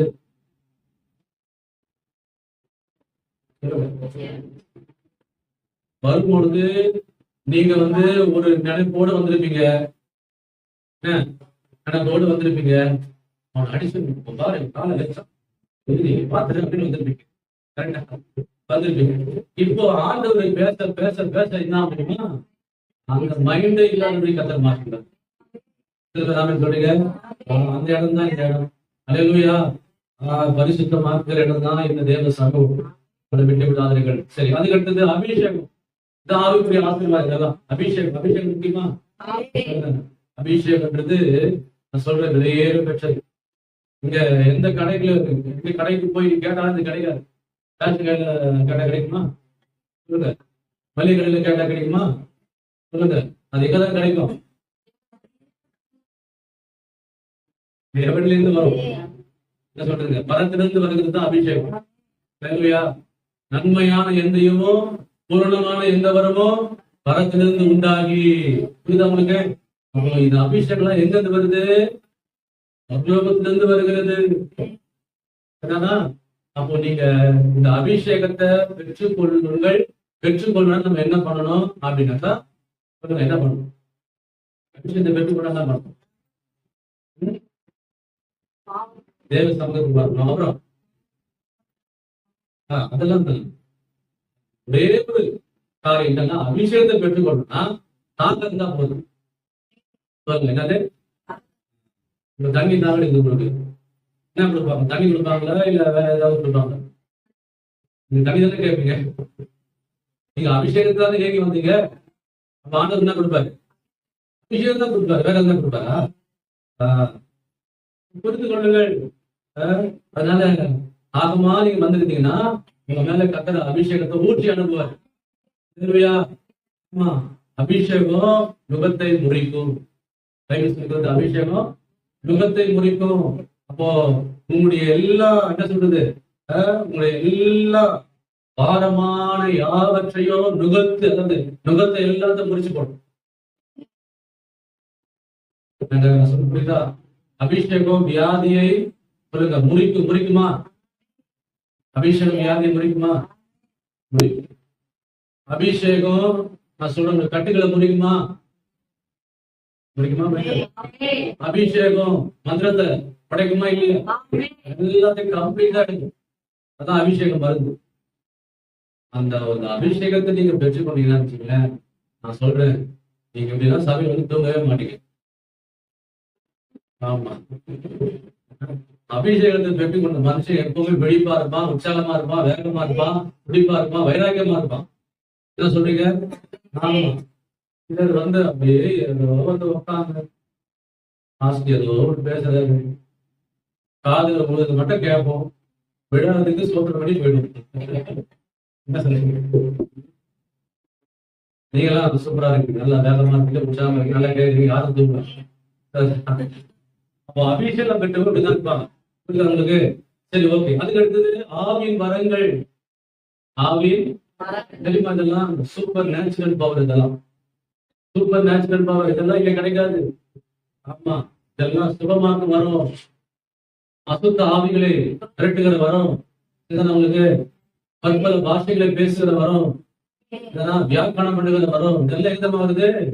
அரபிலிருந்து வருகிற வராங்க. இதெல்லாம் நீங்க தாகமா இருக்கீங்கன்னா கொடுத்து அனுப்புவாங்க. நிறைவானது வரும்பொழுது கம்ப்ளீட்டா எல்லாம் மாறி நீங்க வந்தவங்க வந்தவங்க மாதிரி போக மாட்டீங்க, மாற்றத்தோடு திரும்பி கூட பாசமா அபிஷேகத்தை நம்மள நடத்தினாங்க. எத்தனை பேர் அபிஷேகத்தை நிறைந்தாங்க தெரியுமா? அதான் மாற்றம். அதான் நமக்குள்ள வருது ஒரு புத்துணர்ச்சி, ஆவியின் பலன். என்ன சொல்றீங்க? Strength, power. அந்த பலன் வரும்போது உங்களை நிக்க வைக்கும். நீங்க ஸ்ட்ராங்கா இருப்பீங்க, கர்த்தருக்காக ஸ்ட்ராங்கா இருப்பீங்க. ஆனா இந்த அபிஷேகத்தை பெற்றுக்கொள்ளாதவங்க சீக்கிரமா சோர்ந்து போயிடுவாங்க. அல்லேலூயா. புரிந்து கொள்ளுங்கள், இந்த அபிஷேகம் ரொம்ப முக்கியம். ஆமென். ஆவின் வரங்கள் முக்கியம். ஆவிக்குரிய பசி இருக்கணும் உங்களுக்கு. ஆமென். ஆவிக்குரிய பசி இருக்குதா? ஆவிக்குரிய பசி இருக்குதா? நீங்க வீட்டுக்கு போனா சிக்கன் வாங்கி சாப்பிடலாம் நினைக்கிறேன். அந்த பசி சொல்ல நானு ஆவிக்குரிய பசி. ஆவிக்குரிய பசி. சரி, ஓகே. இதெல்லாம் வந்து ஆவிக்குரிய ஜீவத்துல வளர்வதற்கு கொடுக்கிற ஆசீர்வாதம். ஆமென். ஓகே. அதுக்கு அடுத்தது உன்னதத்திற்குரிய ஆசீர்வாதம் இருக்கு. மூன்றாவது ஆசீர்வாதம் என்னது? உன்னதத்திற்குரிய ஆசீர்வாதம். அதுதான் நித்திய ஜீவன். நித்திய ஜீவன். நம்ம போய் எங்க சேர போறோம்? நம்ம ஊர் என்ன ஊரு? சொல்ல மாட்டீங்களா? நம்ம போய் எங்க போய் சேரணும்? சொல்லணும். பகவத்துக்கு போய் சேர்ந்துருவான். சரி, நம்ம ஊர் என்ன ஊரு? அதை எப்பவுமே நம்ம நினைவு இருக்கணும். அப்படிப்பட்ட ஒரு நித்திய ஜீவனை தான் நம்ம என்ன பண்ணிக்கிறாங்க. சில ஆட்கள் நினைக்கிறாங்க நம்ம பர்மனண்டா இங்கேயே படுக்க போட்டு இங்கேயே வாசக்கால வச்சு இங்கேயே ஒரு மாளிகை கட்டி இருந்துடலாம் நினைக்கிறாங்க. இல்ல, நான் சொல்றேன், ஒரு நாள் இதெல்லாம் ஒன்றுமில்லாமல் போகிற நாட்கள் வரட்டும். இன்னைக்கு காண்கிற எல்லாமே அனித்தியமானவைகள். நாம எல்லாமே மறைந்து போகும். ஆமா, பார்க்கிற மனுஷனே மறைஞ்சு போறான். இன்னைக்கு பார்க்கிற மனுஷன் நாளைக்கு இல்லையே. சில நேரத்துல நினைப்பேன், ஐயோ ஐயா வந்து உட்கார்ந்தாரு, அம்மா வந்து உட்கார்ந்தாங்களே, நானுமே யோசிப்பேன். புரியுதா உங்களுக்கு? அப்போ என்ன அர்த்தம் அப்படின்னா என்ன அர்த்தம் சொல்லுங்க. ஆமா, அவங்க போயிட்டாங்க மேல. என்ன சொல்றீங்க? ஆமா, புரிந்து கொள்ளுங்கள். இதெல்லாம் நமக்கு நித்திய ஜீவனை கற்றுக் கொடுக்க போற நம்ம ஒரு நாள் கடைசியாக நம்ம போகிற ஒரு இடம் என்னன்னா நித்திய ஜீவன். தேவனால் கட்டப்பட்ட ஒரு வீடு. நமக்காக ஆண்டவர் ஒரு வீடை கட்டி ஆயுதம் பண்ணியிருக்கிறார். அல்லேலூயா. அது மனுஷனால கட்டப்பட்ட வீடு அல்ல, தேவனால கட்டப்பட்ட வீடு. அல்லேலூயா. ஓகே. அதுக்கு அடுத்தது நல்லா கவனிங்க. பிலிப்பியர் புஸ்தகம் 3:20 போட்டிருக்கு, நம்முடைய குடியிருப்போ பரலோகத்தில் இருக்கிறது. சொல்லுங்க, நம்முடைய குடியிருப்பு எங்க இருக்குது? பரலோகத்தில் இருக்கிறது. அதை வருவதற்கு நாங்க என்ன பண்றோம்? அவளோட எதிர்பார்த்து கொண்டிருக்கிறோம். சொல்றாரா? படிக்க பார்க்கலாம் அந்த வாசகத்தை. நம்முடைய குடியிருப்போ பரலோகத்தில் இருக்கிறது, அங்கே இருந்து கர்த்தராகிய இயேசு கிறிஸ்து என்னும் ரட்சகர் வர எதிர்பார்த்து கொண்டிருக்கிறோம். எதிர்பார்த்து கொண்டிருக்கிறோம். அப்போ ஆண்டவர் எப்போ வருவார்ன்றது என்ன பண்ணோம்? எதிர்பார்த்து கொண்டே இருக்குங்களா? ஒரு நாள் சபையாகி மனவாட்டி ஆண்டவரை சந்திக்க வருபவர். ஆமென். நல்ல மனவாட்டிகள் அவங்கெல்லாம் ஒரு நாள் வந்து ஆண்டவர் என்ன பண்ணிடுவாரு தெரியுமா? அவரோடு கூட சொல்லுங்க என்ன பண்ணிடுவாரு? ஆமா, பைபிள் சொல்கிறது, கர்த்தர் தாமே ஆரவாரத்தோடும் பிரதானத்தினுடைய சத்தத்தோடும் தேவ எக்காலத்தோடும் வானத்திலிருந்து இறங்கி வருவார். அப்போது கிறிஸ்துவுக்குள் மரித்தவர்கள் முதலாவது எழுந்திருப்பார்கள். பின்பு உயிரோடு இருக்கிற நாமும் அவரோடு கூட எதிர்கொண்டு என்றென்றைக்கு அவரோடு கூட இருப்போம். கை தட்டிருக்காங்க. பெரிய ஆசீர்வாதம், பெரிய பாக்கியம். ஆமென். தேவனுடைய பிள்ளைகளுக்கு தான் இந்த ஆசீர்வாதம். ஆமென். புரிந்து கொள்ளுங்கள். அது மாத்திரமல்ல, சங்கீதக்காரன் சொல்றாரு, 23:6 போட்டிருக்கு, நான் கர்த்தருடைய வீட்டிலே நீடித்த நாட்களாய் நிலைத்திருப்பேன். சொல்றாரா? கர்த்தருடைய நாட்களே, கர்த்தருடைய வீட்டுல நீடித்த நாட்களாய். எவ்வளவு நாள் இருக்க போறீங்க பட்சத்துல?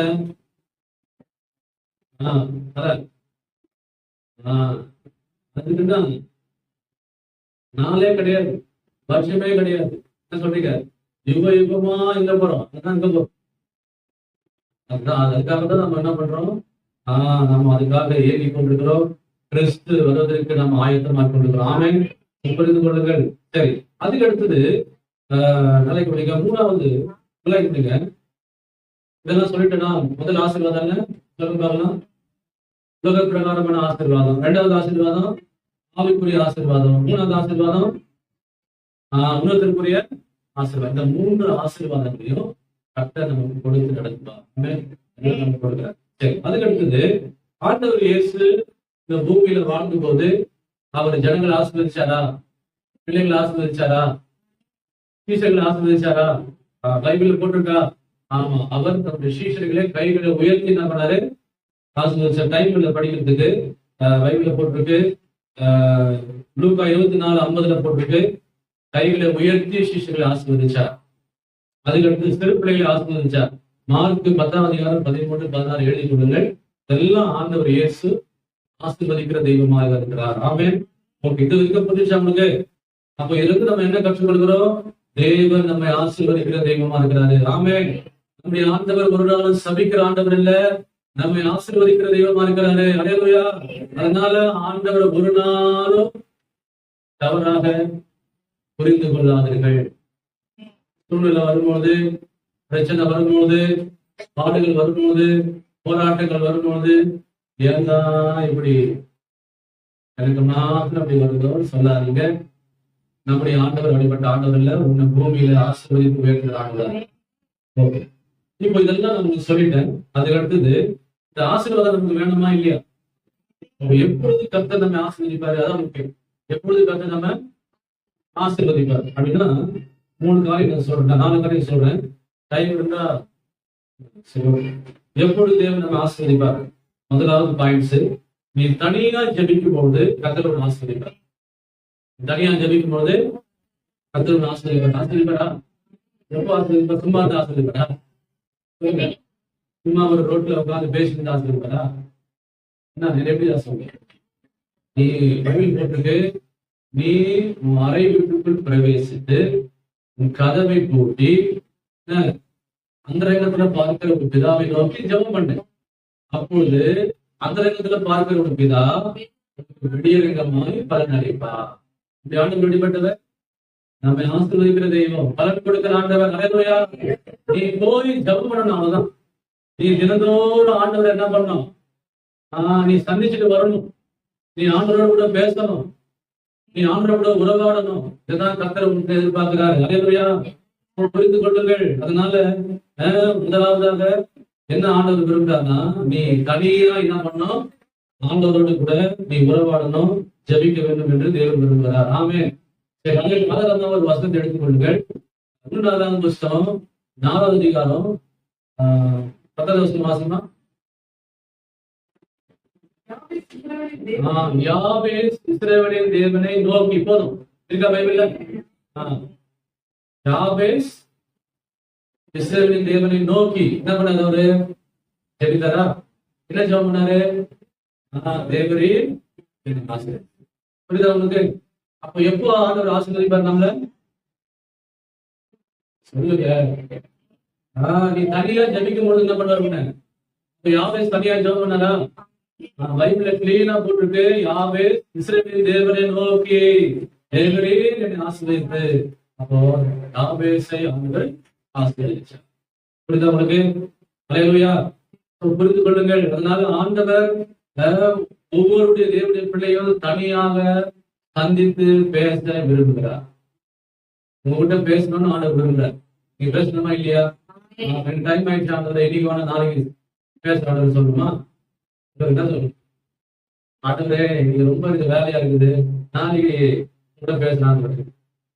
ஆண்டவர் பார்ப்பாரு, இது சரியில்லாத கேஸ் சொல்றீங்க. நம்ம நினைக்கிற சில நேரத்துல சில ஆளுங்க வருவதை பார்த்தாலே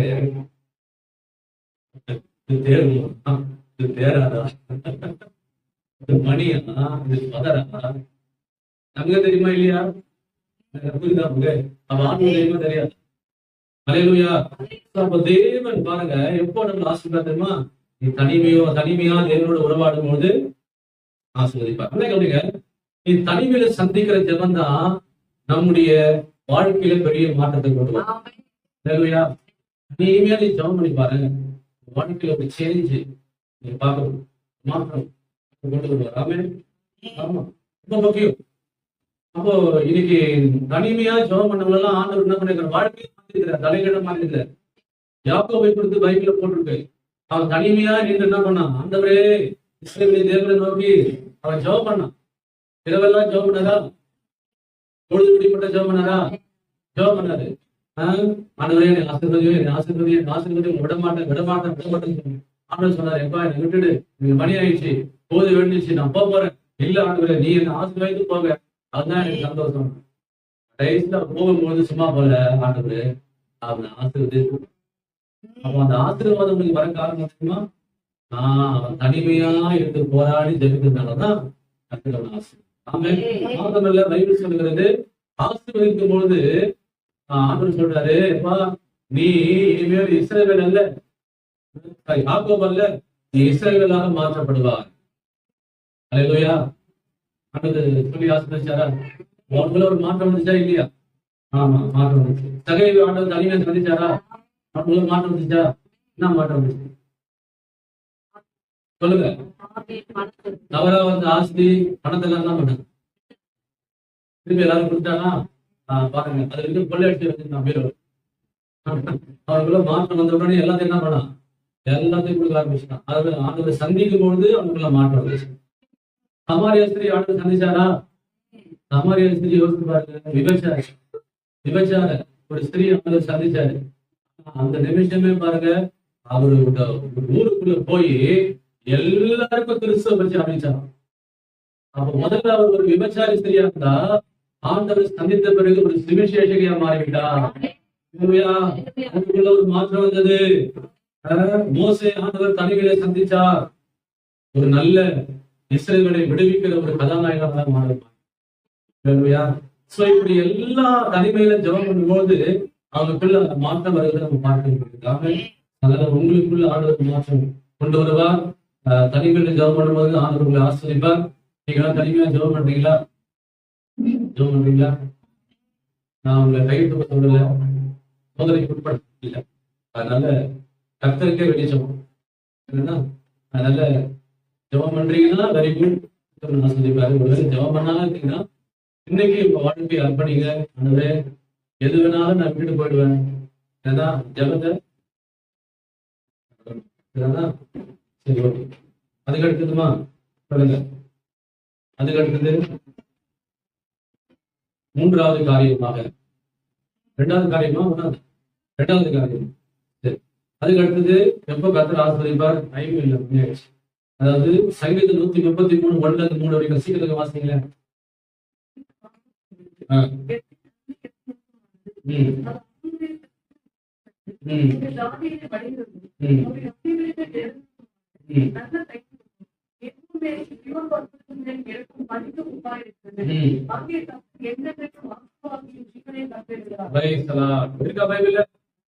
படிச்சீங்க பாத்தீங்களா பைபிள?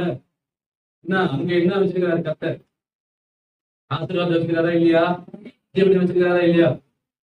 ரெண்டாவது பாயிண்ட்ஸ் என்ன தெரியுமா? ஃபர்ஸ்ட் பாயிண்ட் சொன்னேன், நீ தனி ஜபம் பண்ணணும்னு விரும்புறாரு, அப்பதான் ஆசீர்வாதம். அதுக்கு அடுத்தது சொல்லுங்க, கூடி குழுவாக சேர்ந்து என்ன பண்ண, நீ ஜபிக்கணும்.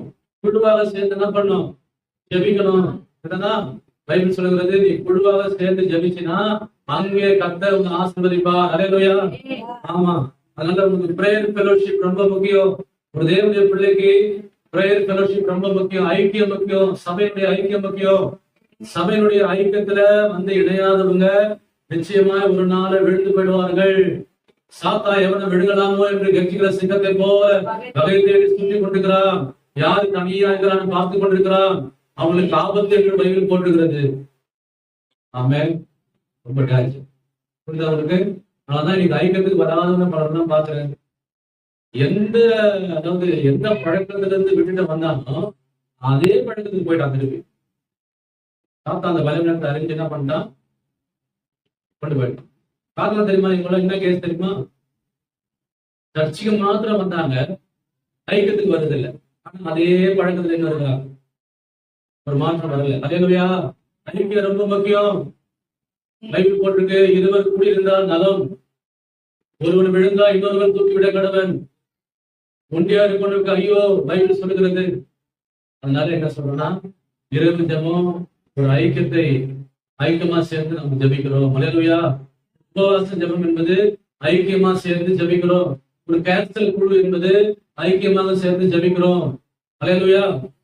பெண்கள் கூட்டம் என்பது ஒரு ஐக்கியமாக சேர்ந்து ஜெபிக்கிறோம். ஒரு புருஷர் கூட்டம் என்பது ஐக்கியமாக சேர்ந்து ஜெபிக்கிறோம்.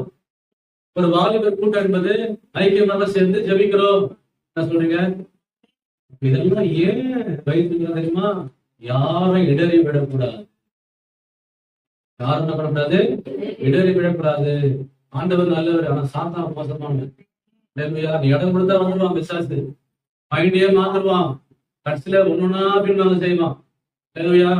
ஆமா, ஜெபத்துல இருந்து பின்வாங்க செய்வான், ஊழியத்துல இருந்து பின்வாங்க செய்வான். இன்னைக்கு பலரிடம் பார்த்திருக்கிறேன். இன்னைக்கு சர்ச்சைக்கு போக விட முடியாத ஒரு சூழ்நிலை இன்னைக்கு மக்கள் இருக்கிறாங்க. இந்த மாதிரிலாம் பிசாசு ஆக்கி வச்சு அவங்கள முடமாக்கி வச்சிருக்கிறான். அல்லேலூயா. நான் சொல்றேன், இப்படிப்பட்ட ஐக்கியம் உன்னை பாதுகாக்கும். இப்பேற்பட்ட ஒரு ஐக்கியம் உன்னை தூக்கி நிறுத்தும். இப்பேற்பட்ட ஒரு ஐக்கியம் உன்னை அப்படியே ஒரு நெருப்பை மாதிரி ஆவியை அப்படியே எரிய செய்து கொண்டே இருக்கும். அல்லேலூயா. ஒரு நாளும் நீங்க விடவே மாட்டார். ஆமென். புரிந்து கொள்ளுங்கள், அதை விட்டு விடாதீர்கள். சபை கூடி வருதில் விட்டு விடாதீர்கள் என்று வேதம் சொல்லுகிறது. டைம் இல்லை. சரி, அதுக்கு அடுத்தது 3வது பாயிண்ட் நான் சொல்றேன். கூடி ஜெபிக்கும் பொழுது கர்த்தர் ஆசீர்வதிப்பார். அதுக்கு அடுத்தது ஆதியாகமம் 12:3 சொல்லுகிறது, மற்றவர்களை ஆசீர்வதிக்கும் பொழுது கர்த்தர் ஆசீர்வதிப்பார். மற்றவர்கள் என்ன பண்ணோம்? ஆசீர்வதிக்கும். சரிதானா? மற்றவர்கள் என்ன பண்ணோம்? ஆசீர்வதிக்கணும். அதை வாசிங்க. ஆதியாகமம் 12:3 வாசிங்க.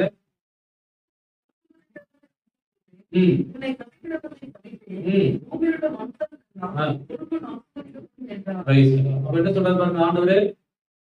ஆபிரகாம் என்ன சொல்றாரு? உன்னை ஆசீர்வதிக்கிறவர்களை நான் ஆசீர்வதிப்பேன், உன்னை சபிக்கிறவங்கள நான் சபிச்சேன். அப்போ நீங்க யாரை ஆசீர்வதிக்கிறீங்களோ அவங்க என்ன பண்ணுவாரு? புரியுதா உங்களுக்கு? அப்போ நீங்க என்ன பண்ணணும்னா எப்பவுமே தேவனுடைய பிள்ளையுடைய வாயிலிருந்து சொல்லுங்க, ஆசீர்வாதமான வார்த்தை உங்களுக்கு இருக்கணும். எப்பவுமே ஒரு யாரும் பார்த்தாலும் ஒரு நல்ல வார்த்தையை சொல்லணும்னா சொல்லணும்னா God bless you. சொல்லுங்க, God bless you. கர்த்தர் உன்னை ஆசீர்வதிப்பார். நல்ல வார்த்தை. அந்த வார்த்தையை நீங்க யூஸ் பண்ணிட்டே இருக்கீங்கன்னா கர்த்தர் உன்னை ஆசீர்வதிப்பார். இல்லையா? உங்க பிள்ளைகளை ஆசீர்வதிங்க, உங்க கணவரை ஆசீர்வதிங்க, உங்க மனைவியை ஆசீர்வதிங்க, மாமியாரை ஆசீர்வதிங்க, மருமகளை ஆசீர்வதிங்க. சரிதானா? உங்க உறவுகளை ஆசீர்வதிங்க. சரிதானா? உங்க சுற்றி இருக்கிற ஜனங்களை ஆசீர்வதிங்க. இப்படி நம்ம வாயில எப்பவுமே ஆசீர்வாதமான வார்த்தை என்ன பண்ணணும்? இருக்கணும். ஆனா ஒருத்தரையும் நீங்க யாரும் சமைக்கிட்ட பைபிள்ல கிளீனா போட்டிருக்கு, அதை வாசிட்டுங்க. ரோமர் 12:14 வாசிக்க பார்க்கலாம். ரோமர் 12:14.